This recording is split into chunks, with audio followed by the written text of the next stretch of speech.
الشيطان الرجيم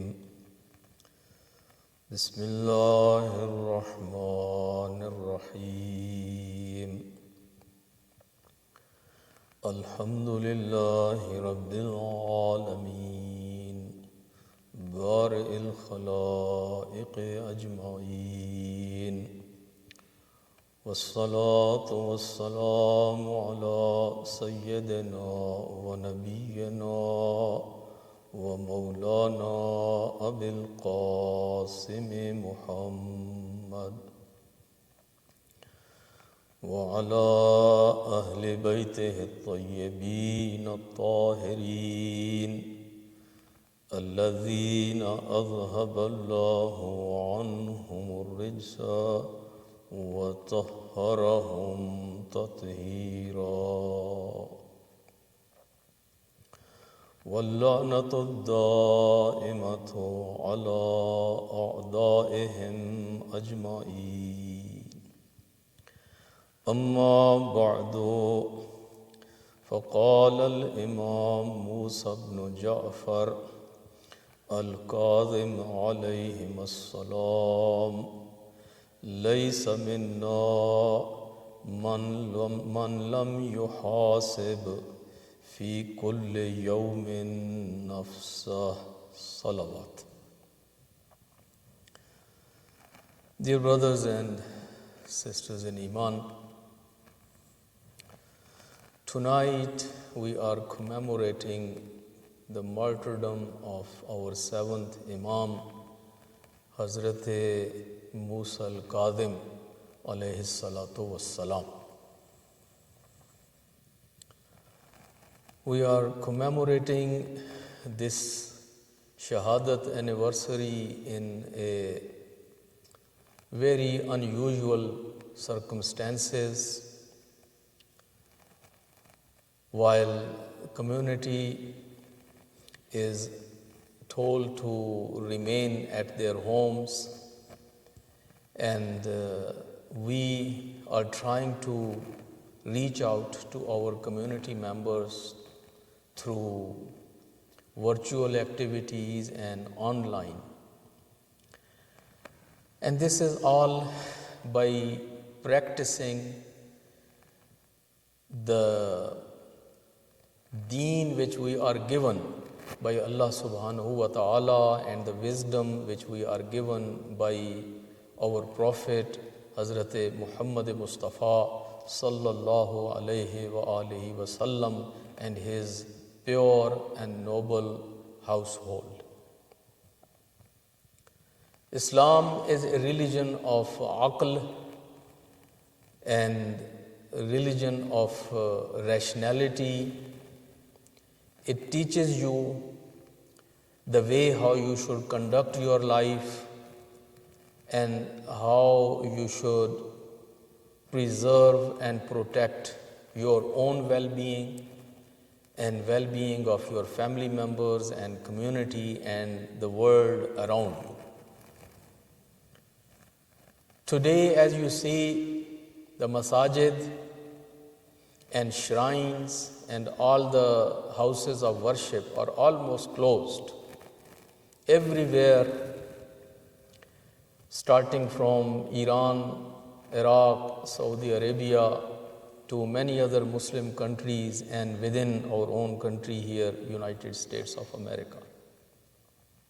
So it is for a reason, and the reason is very simple, and that is to protect yourself from any harm, from any danger, because danger is serious. And we can communicate with one another through online, and we can reach out to each other, inshallah, by this medium until it is over. Imam Musa Kazim alayhi salatu wassalam is our seventh Imam who lived in very difficult times. If we look at his life is full of challenges, and as every other Imam, faced challenges in his life, our seventh Imam also faced the challenges of his time as well.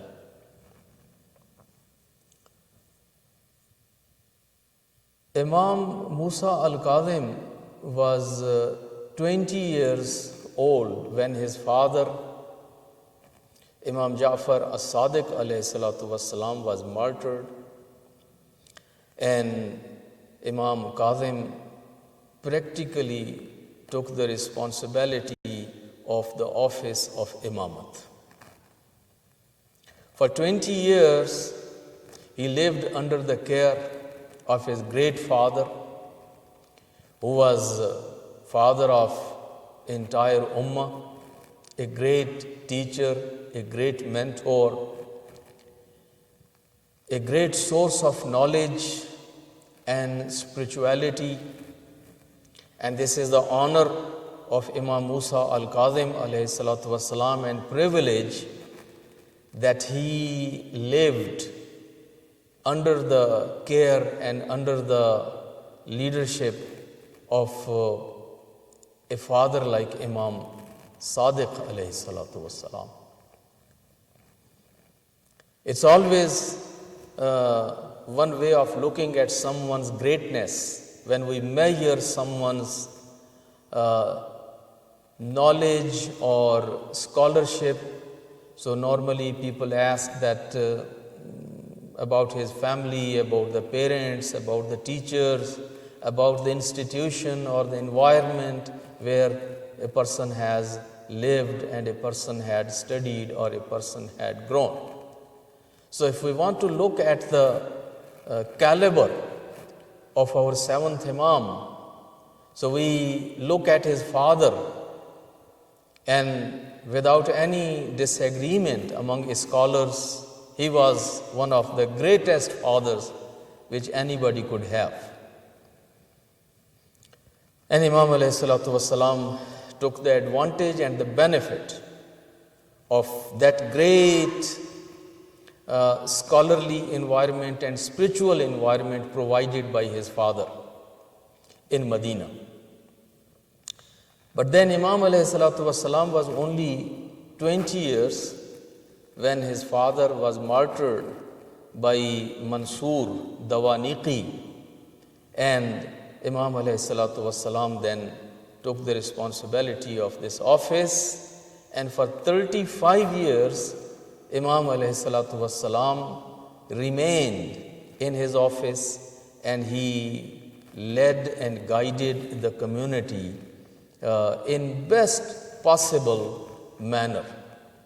If you examine the life of seventh Imam and see that what kind of rulers and what kind of governments and what kind of those situations he faced, and then how he was able to maneuver through, and how he was able to lead and guide his followers, and how he was able to finally pass on this torch of guidance and leadership to his son Imam Ali ibn Musa ar-Rida alayhi salatu wassalam.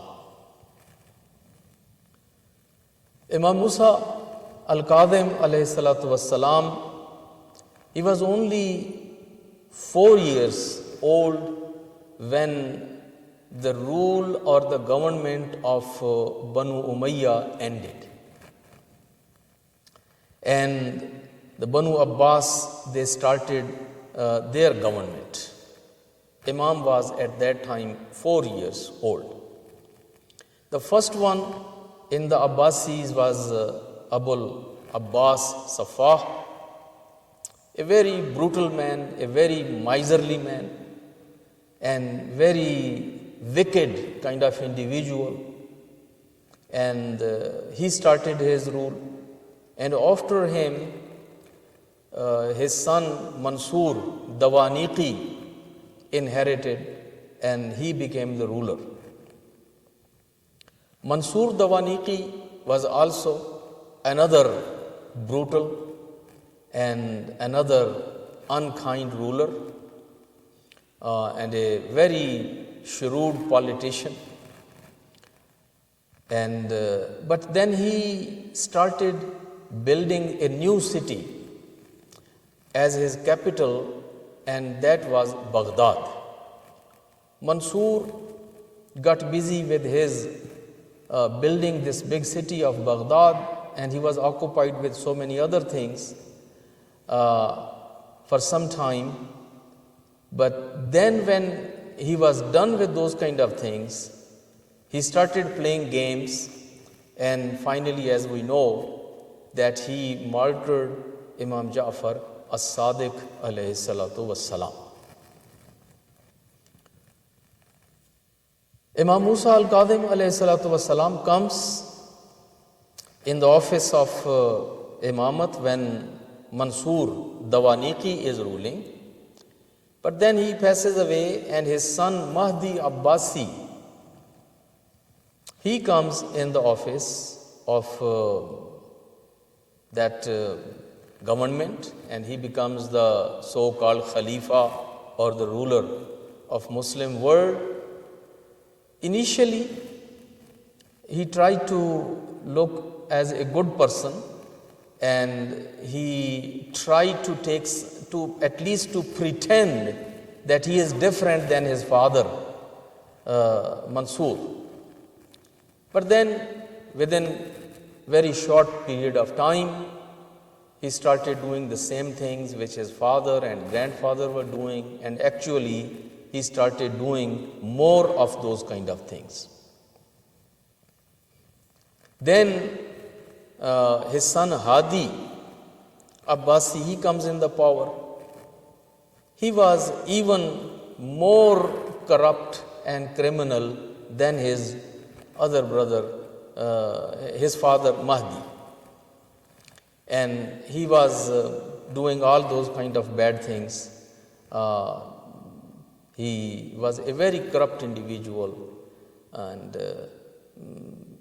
Imam alayhi salatu wassalam and his followers were in a big danger and a big difficulty in his time. Matter of fact, Mahdi and Hadi both,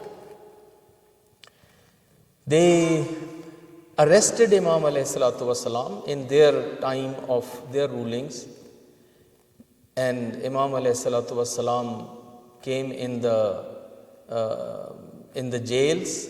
But then within a short period of time, they realized that it is in their own benefit that if they release him. And they released him, and Imam alayhi salatu wasalam went back to Medina.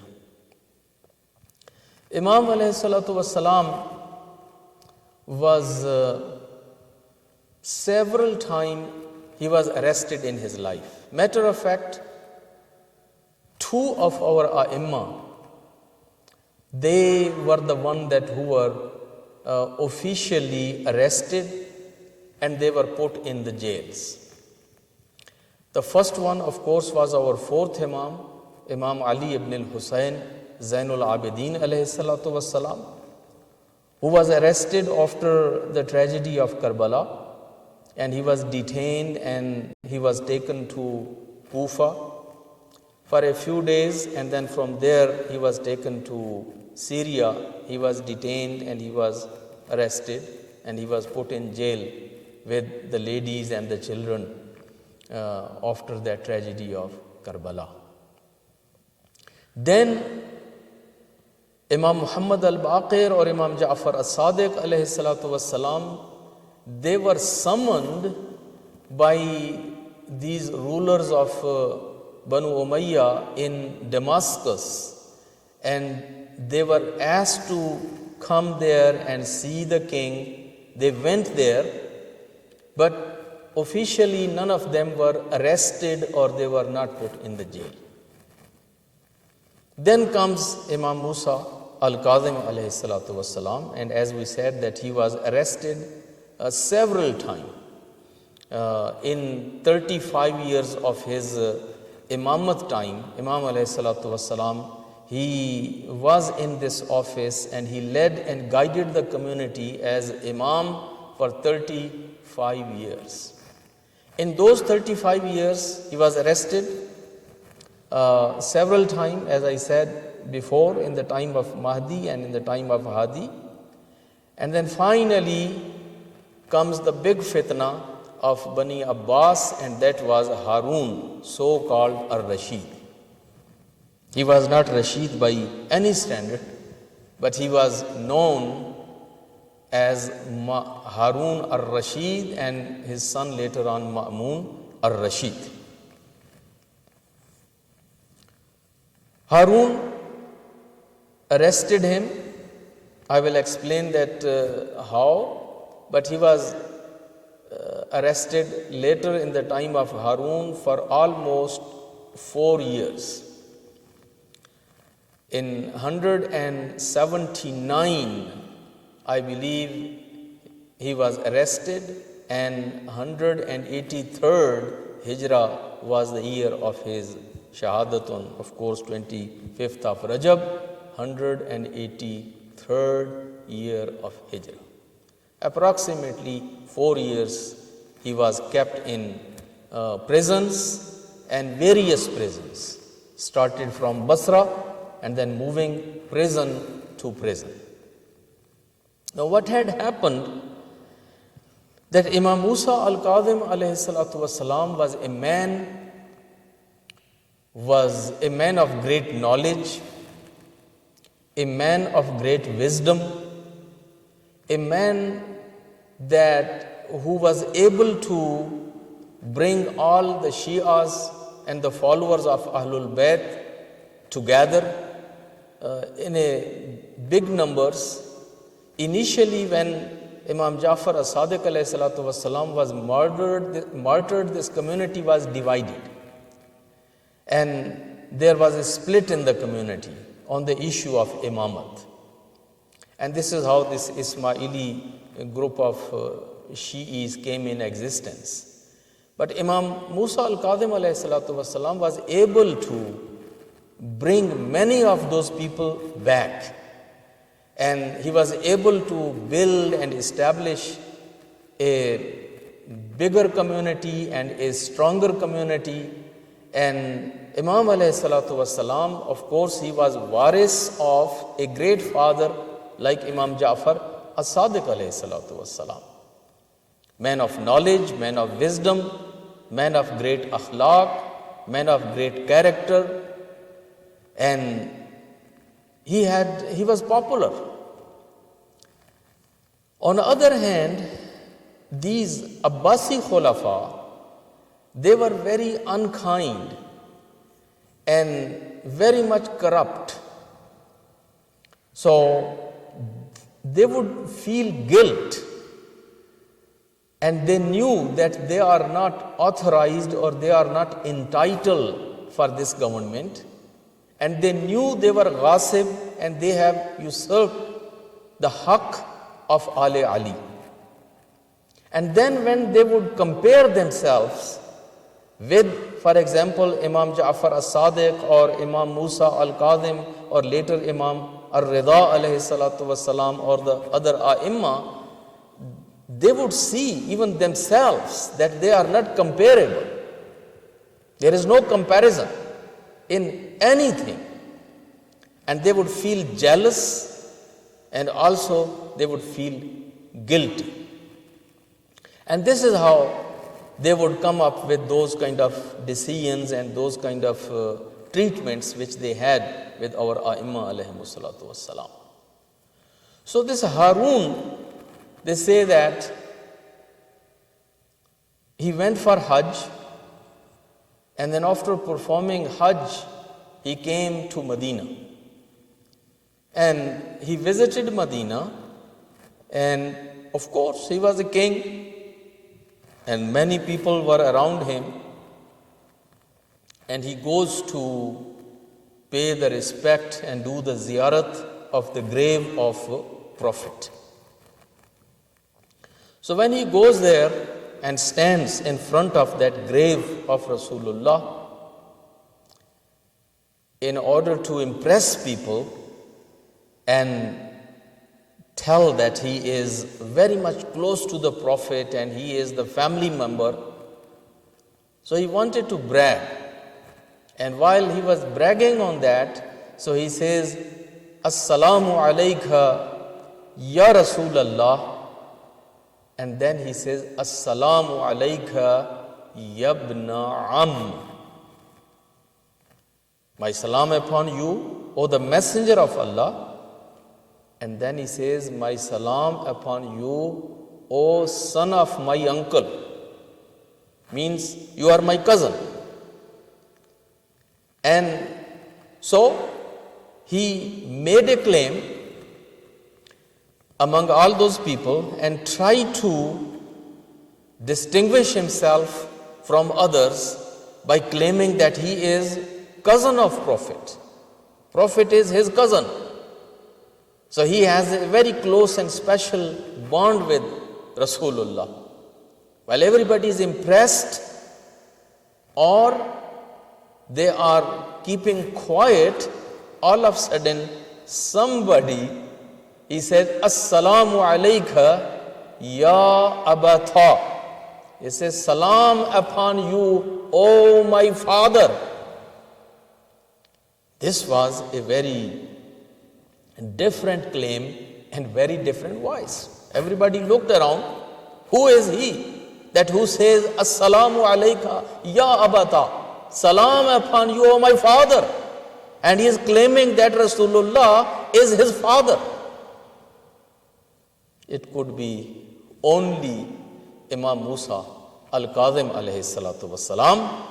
And while everybody looked at him with envy or with jealousy or with surprise, this Harun, so-called Rashid, he, of course, didn't like that.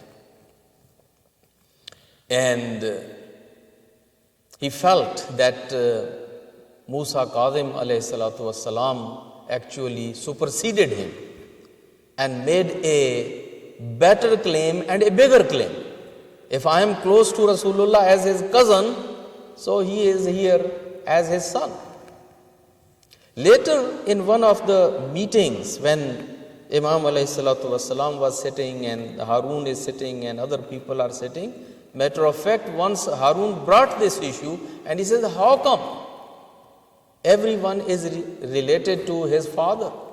And you, Awlad Fatima, instead of calling yourself Awlad Ali or the children of Ali and Abu Talib, you call yourself as the children of Rasulullah. And how can you justify that claim? Ulama have mentioned that in detail. And Imam alayhi salatu wasalam provided two answers and made Harun speechless. Imam alayhi salatu wasalam says, you are familiar with the incident of Mubahala. And in Mubahala, when ayat was revealed, فَقُلْ تَعَالَوْا نَدْعُ أَبْنَاءَنَا وَأَبْنَاءَكُمْ وَنِسَاءَنَا وَنِسَاءَكُمْ وَأَنفُسَنَا وَأَنفُسَكُمْ. Rasulullah was supposed to take his sons, according to the words of Quran, أَبْنَاءَنَا وَأَبْنَاءَكُمْ. Rasulullah was supposed to take his sons. Who were those sons that Rasulullah took with him in Mubahala?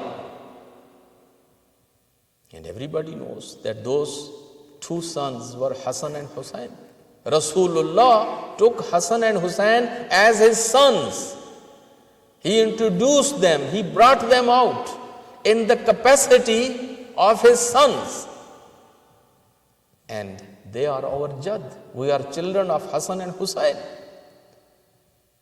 So, that is a proof from Quran and the history, and nobody can deny that. Then Imam alayhi salatu wasalam posed another question, and Imam said, do you believe that Isa ibn Maryam was from the Zurriyat of Hazrat Ibrahim and he was from Bani Israel? Or you don't agree to that? Everybody knows Hazrat Isa comes from the Zurriyat of Hazrat Ibrahim and he is from Bani Israel. And if the relationship is established only through father and not through mother, Isa doesn't have a father. Isa doesn't have a father. Then how Hazrat Isa is related to Bani Israel? Through his mother. How Hazrat Isa is related to Hazrat Dawood or Sulaiman or Yaqub or Yusuf or Ibrahim finally? Through his mother. And that was such a beautiful argument and scholarly argument that Harun couldn't refute, and Harun was not able to deny that. So there were incidents where Harun was feeling defeated, Harun was feeling concerned, and Harun was feeling that Imam Musa al-Kazim alayhi salatu wasalam is a leader, that people are looking at him as their leader. And of course, kings don't like to see those kind of people around that who can challenge their leadership. Imam alayhi salatu wasalam was he was keeping himself to some extent low-key, because he has realized now the situation has changed. The situation is not as it was in the time of Imam Muhammad Baqir or Imam Ja'far Sadiq. It's different. When it was the time of Imam Muhammad Baqir or Imam Ja'far Sadiq, Banu Umayyah and Banu Abbas were quarreling and they were fighting against one another. One was going out, one was coming in, and they were engaged and focused only on each other. And fifth and sixth Imam, they had some opportunity, some openness in the society. And A'imma alayhimu salatu wassalam took that opportunity and they established a great school of learning and training, and they had big masses to come and learn from them. But then when Banu Umayyah were out, Banu Abbas were in, and Banu Abbas were now established. Abul Abbas Safa, Mahdi, Hadi, and now it is Harun. So now they have control, they have hold, and they are established.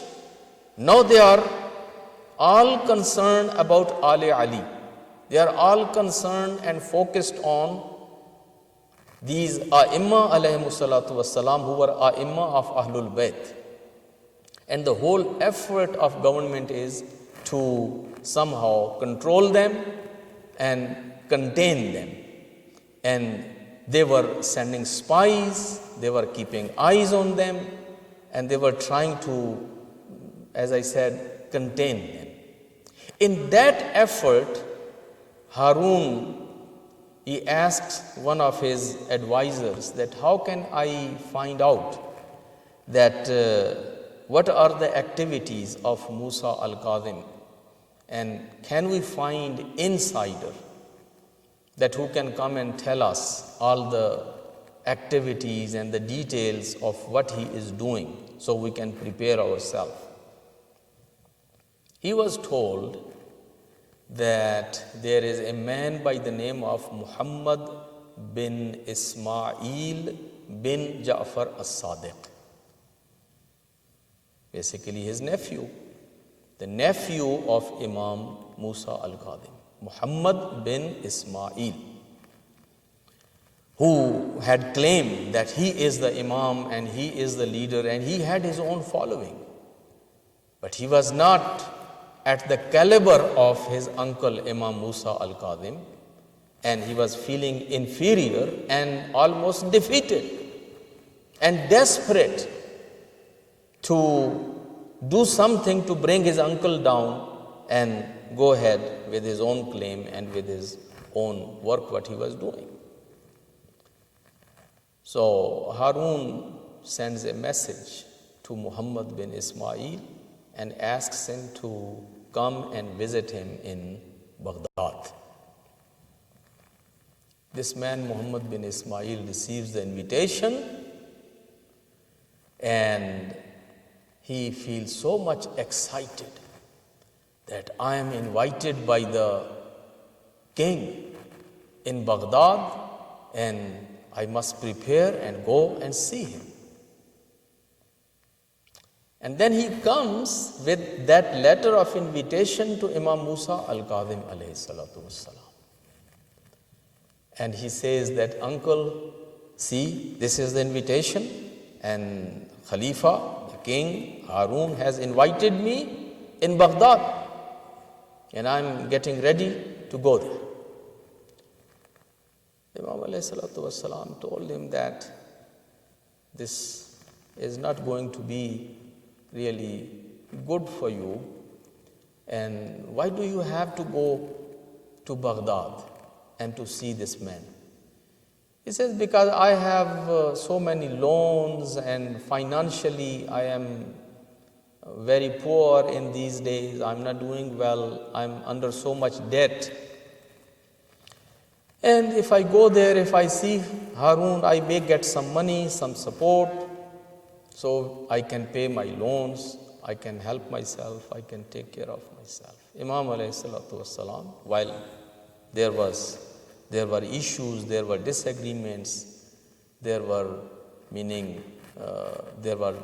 no friendly relations, but realizing that he is still grandson of Imam Jafar Sadiq, he is a family member, and yes, he is going in wrong direction, but still he is a member of family. Imam alayhi salatu wasalam wanted to save him and protect him, and Imam alayhi salatu wasalam told him that I can give you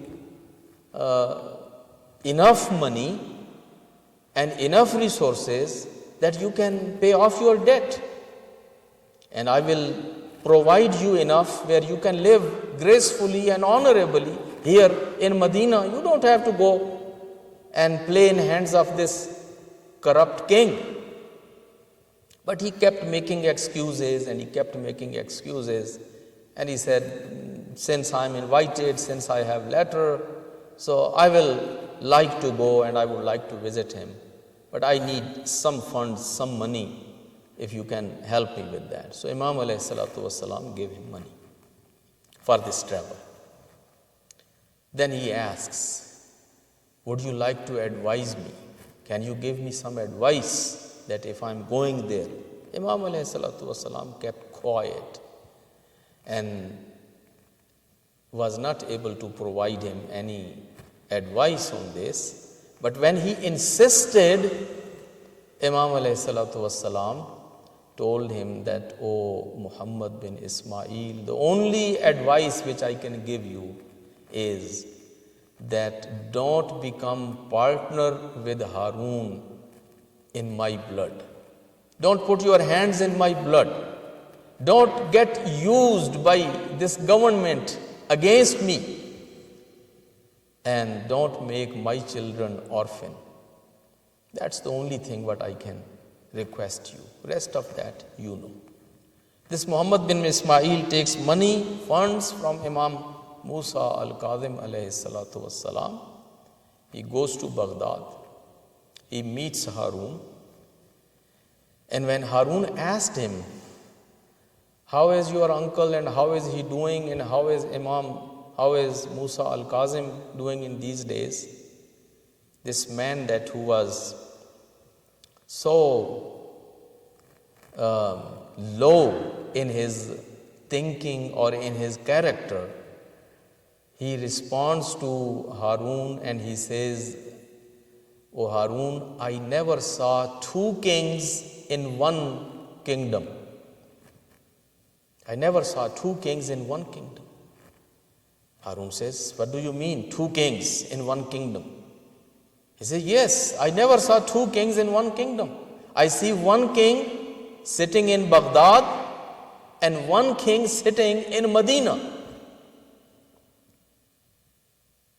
Harun asks, "In Baghdad, yes, I am sitting, but who is king and sitting in Medina?" Muhammad bin Ismail says, "He is Musa Al-Qadim. He is practically a king sitting in Medina. People look at him as their king, as their leader.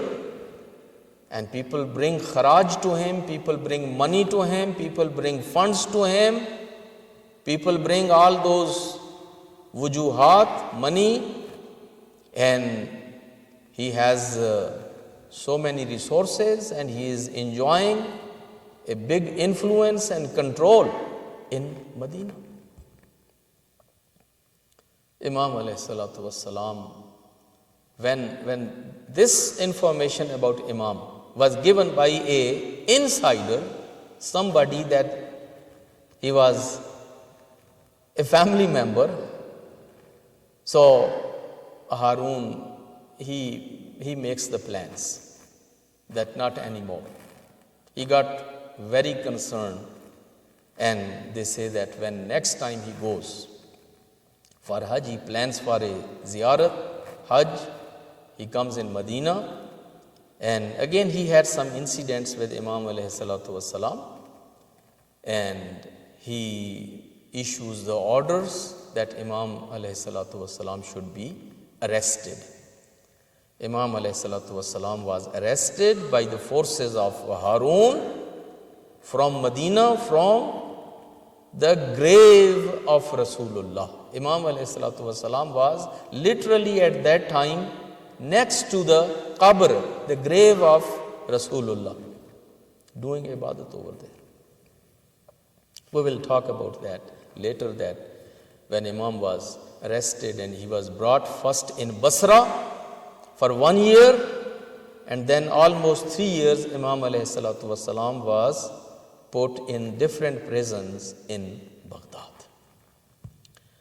But the other aspects of life of our seventh Imam, my brothers and sisters, Imam alayhi salatu wassalam was a man, again, he was Imam Ma'soom, a source of knowledge and a source of divine knowledge. He was waris of Amirul Mu'mineen, Babu Madinatul Ilm. He was waris of his fathers, of like grandfather Imam Muhammad al-Baqir, Baqiru Ilmin Nabiyyin, and his father, of course, Imam Ja'far as-Sadiq alayhi salatu wassalam. A man that who was known for knowledge, and he was able to continue the legacy of his father and grandfather in whatever way possible. Of course, now the numbers of students with Imam Kazim are not the same as they were with Imam Ja'far as-Sadiq, his father, because the times have changed. Government is now more established, more in control. And they also tried to bring some other scholars, and they funded them, and they are promoting them, and governments have influence. And this government of the time was trying to promote other scholars and other people, and the whole idea was that these other scholars funded by government and promoted by government should take more masses, more students, and the number of the students should become less and less with Imam of Ahlul Bayt alayhimu salatu wassalam. One of those scholars that who was very much funded and supported by the government, that was known as Imam Abu Yusuf, one of the students of Abu Hanifa, very instrumental in promoting the school of Abu Hanifa. This Abu Yusuf was the Chief Justice, which was a very prestigious position in government in Muslim empires. This Abu Yusuf was being promoted as the most knowledgeable man, and when the king meets with someone and welcomes someone and then praises someone of course the media and the people in court and people in street and people in other areas, they also all fall in line. And this is what government was doing. Once Abu Yusuf and some other scholars, they made a plan, and behind that plan is of course the government, that they should go and visit Imam Musa al-Kazim alayhi salatu wassalam in jail and talk to him and have a scholarly dialogue with him. The idea was to measure the level of scholarship and the knowledge of Imam Musa al-Kazim. And Imam Abu Yusuf and all these other scholars should go and have that scholarly discussion with him and then come out and say, oh, we saw the Musa al-Kazim, but yeah, we are superior, or we know more, or we defeated him, or meaning to make those kind of claims. The riwayat says they went, they met with Imam, and just when they entered and they sat down and polites and the compliments were being exchanged with one another, the formal discussion has not started yet. There was a member of personnel of jail, you can call him a soldier or a guard, that who was used to work there, and I think he was appointed to take care of Imam in that jail. He comes, when he saw this delegation has come to see Imam, he is leaving, it's night, maybe his shift is done. So he comes to Imam and he asks that I'm going now. If you need anything from outside, kindly tell me, so tomorrow when I come, I can bring for you. Imam alayhi salatu wasalam looked at him and he said, no, I have everything, I don't need anything. Thank you for asking, but I don't need anything. So that man leaves. When that man leaves, Imam alayhi salatu wasalam looks now to Abu Yusuf and this delegation of scholars, and then Imam says that this poor man, he is asking me that what can he bring for me tomorrow, and he doesn't know that tonight he will pass away. He won't be able to come back tomorrow or bring anything. He cannot bring anything for me tomorrow because this night is the last night of his life. And tonight he will pass away. So, when Imam alayhi salatu wasalam made that statement, Abu Yusuf, the Chief Justice, and all these other scholars, they looked to each other and they said, we had come here to have some scholarly discussion with him about aqaid or about fiqh or Quran or hadith or law or something like that. And here he is claiming ilm ghaib. Man was just all right. And here working and just left to his home, and he is making the claim that this is the last night of his life and he will pass away. So he is claiming that he has ilm ghaib. So there is no need to have any discussion with him now. Let's wait for this night and see what happens. They go back and they find out the next day the man was dead. He passed away last night. So the next day they come back and they say, Yabna Rasulullah, we came last night and we saw this man, and then we heard you making that statement. And that is actually ilmul ghaib. We were wondering about your knowledge of Quran and hadith and fiqh and other things, and here we find out that you have ilm ghaib. How did you get this? How did you learn this? Imam alayhi salatu wasalam says, this is a knowledge which Rasulullah had taught to his waris, Amirul Mu'mineen Ali ibn Abi Talib alayhi salatu wassalam, and then we receive this knowledge from our previous Imam, he received from the previous Imam, and this is how we have received it from Imam Ali, and Imam Ali received from Rasulullah sallallahu alayhi wa alihi wasallam. So that explains not only the knowledge of Quran or Hadith or other things, but the knowledge of unseen. And Imam alayhi salatu wasalam demonstrated that knowledge not only in this one incident, but in many other incidents. So that is his knowledge.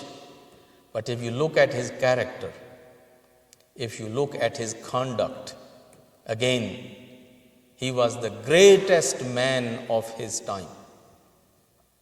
No Sufi, no scholar, no other man of religion or man of politics was able to be compared with him. He was known for his ibadat. Matter of fact, after Imam Zainul Abidin alayhi salatu wassalam, the other Imam that who is known for spending that much time in ibadat, in sajda, in dua, that is Imam Musa al-Kazim alayhi salatu wassalam. Every Imam was doing the great amount of ibadat and sajda and dua. All of them from Rasulullah till Imam Askari alayhi salatu wassalam. But some of them, their times were such that they didn't have much opening in the society where they could do other things. The only method and medium for them to teach people, that was dua or ibadat.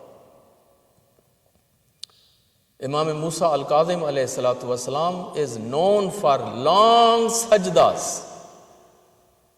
In books we have that sometime he would put his forehead in sajda, and for hours and hours and hours he was in sajda. And sometime people would think that he passed away. Go and check and see if he is still alive. He was alive, but he was in sajda. Similarly, for his prayers and for his spirituality, the government assigned and sent some bad women to the jail, and some of them were assigned by government as maids or as those people that who had to provide some care and help to Imam alayhi salatu wasalam. But their real duty was to go and get him into their trap and then come out and make the claim that what kind of Imam he is. And this is how he was spending days or nights with us. But history is witness that any lady and every lady which was sent in the jail to go and be his neighbor or his helper or his maid, that lady became totally spiritual, and she, when she came out, it was totally a different person. All engaged in ibadat, tawbah and istighfar. That was the spiritual impact of Imam alayhi salatu wassalam. That Imam alayhi salatu wassalam had great spiritual impact, that anybody who would come in contact with him, and if somebody was living with him, even these ladies with that background, when they were sent by government on a job, they repented, they changed, and they became the ladies that who were known for their spirit and spirituality. So Imam alayhi salatu wasalam would spend his nights, and a good portion of his nights, in ibadat. When he was in jail, again, most of his time during the day would be also spent in the ibadat. His akhlaq, He was the most patient individual. In all the virtues in akhlaq, there are so many practices and so many virtues in morality, in akhlaq, in ethics. That's a whole subject. But my brothers and sisters, the most difficult one in the ethical issues and in the moral issues is to be patient or to swallow your anger and to control yourself when you are being ridiculed or when you are being taunted or when you are being challenged, when you are being blamed. Then you control your anger, you control yourself and be patient.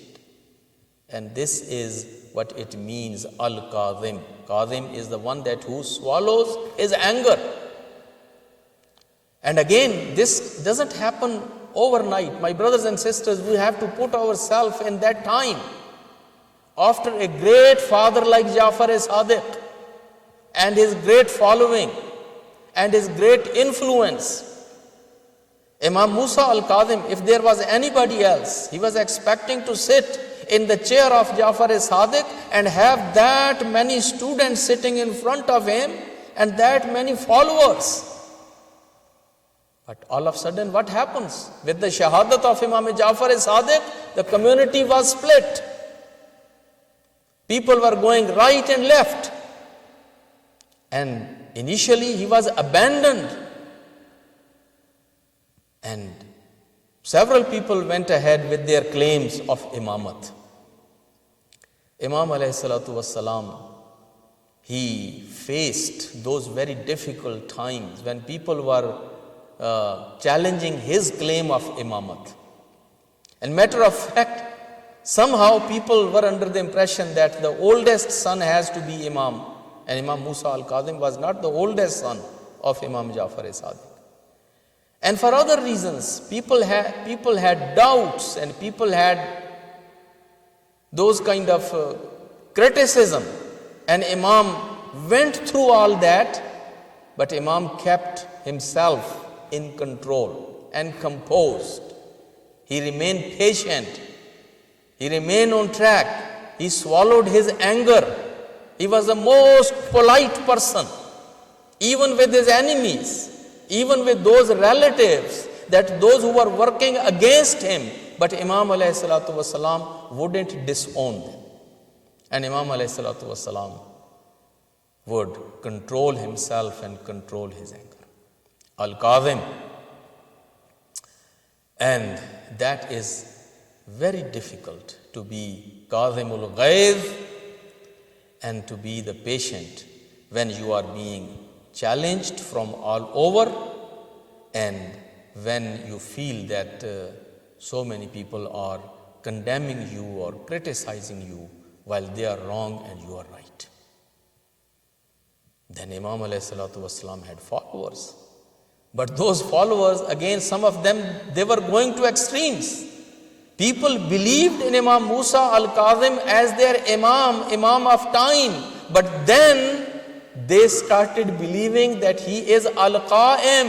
He is the final one.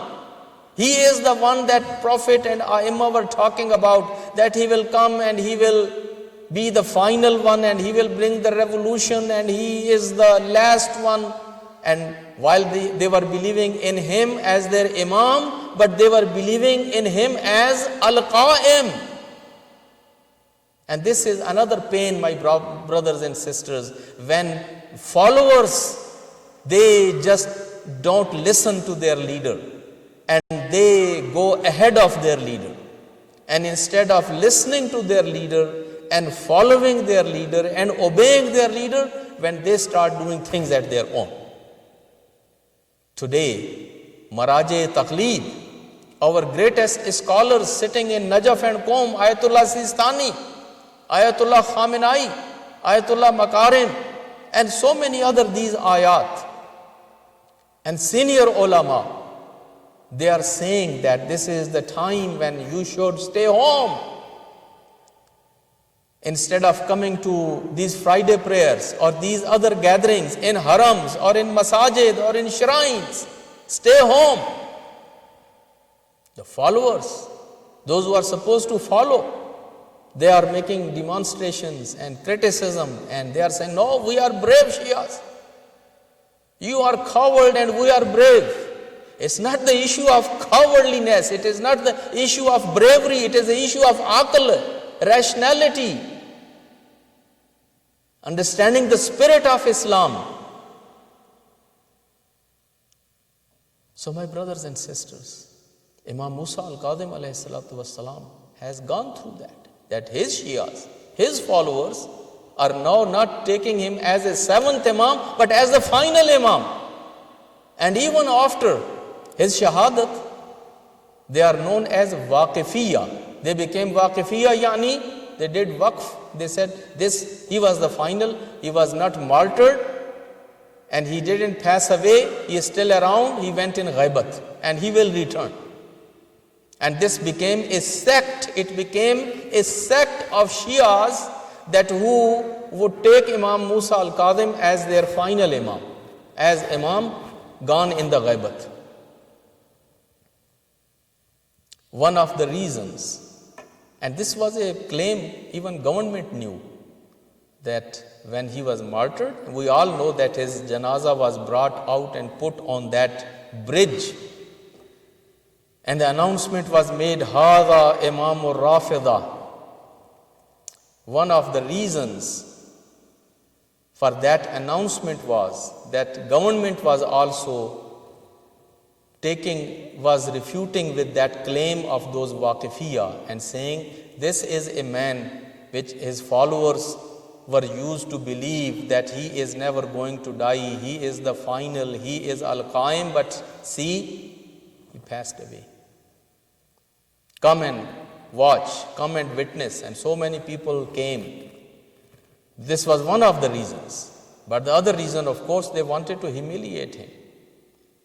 They thought that it will be a kind of humiliation for him that Imam, with that following, he is put there on the bridge. Imam alayhi salatu wassalam was poisoned. Finally, by Harun, after keeping him for 4 years in jail, Imam alayhi salatu wasalam had made the wasiyats, and according to those wasiyats, the riwayat is that Imam Riza alayhi salatu wasalam had a slave by the name of Musafir. He was used to put the bed of Imam alayhi salatu wasalam in a particular place next to the entrance of his home. But on this particular night, this slave of Imam, he made the bed for Imam, but then he kept waiting, and Imam Riza didn't show up. And he didn't show up in entire night. So he was very much upset. He went and he discussed with the family members, and everybody was wondering that what happened with Imam. Where is Imam Reza? And he was not around. Imam alayhi salatu wasalam had come to Baghdad to take care of the funeral of his father. Next day, Imam alayhi salatu wasalam returns in Medina with tears in his eyes. Imam alayhi salatu wasalam is telling the family members that my father has passed away in Baghdad. I was gone there. And this is our aqidah, that the funeral of Imam is taken care of by another Imam, by the next Imam. Imam alayhi salatu wasalam went there in Baghdad and took care of that funeral of his father. When we know this, when we talk about this story, my brothers and sisters, we always remember that Gharib and Musafir, that whose funeral was not attended and taken care of by the people in the Karbala in the day of Ashura. On 11th of Muharram, when Imam Zainul Abidin left Karbala, he left Karbala with tears and feeling that this was the time when I was supposed to take care of the funeral of my father. Yes, he came next day miraculously, as every Imam came, But my brothers and sisters, Imam Hussain alayhi salatu wassalam and Imam Musa al-Kazim, both were ghareeb, both were martyred away from their home, and both have gone through all those hardships. But one thing, there are many differences, but I will point only one within a minute, and that difference is Imam Musa al-Kazim, when he was martyred in Baghdad, he was alone. His sisters were not around. His wives were not around. His daughters were not around. Only Imam Raza as Imam came when he passed away and when he was martyred. But in Karbala, the sisters of Hussain were there. The wives of Hussain were there. The daughters of Hussain were there. And this was a big tragedy for all of them to witness their Imam, their father, their brother, and their Imam and their father and their brother and their husband in that situation. And when they came and when they saw the body of Imam Hussain alayhi salatu wasalam cut into the pieces, Hazrat Zainab salamullah alayha, she comes down, she puts her hand on those cut pieces of the body of her brother, and she asks, Anta Akhi Hussain, are you my brother Hussain? Are you my brother Hussain? That was a time, my brothers and sisters, that when a sister is asking the brother that, are you my brother? Because brother was in a condition that nobody was able to recognize. But it was Zainab and the heart of Zainab. It was Zainul Abidin. It was Sayyidul Sajidin. It was Fatima Kubra and Fatima Sakina, that they were all around the body of Imam Hussain alayhi salatu wassalam. Whenever we talk about any shahadat and any shahadat of any of Imam, we always remember the ghurbat, the mazlumiyat, and the shahadat of Aba Abdullah al-Hussain. La yawma ka yawmika ya Aba Abdullah.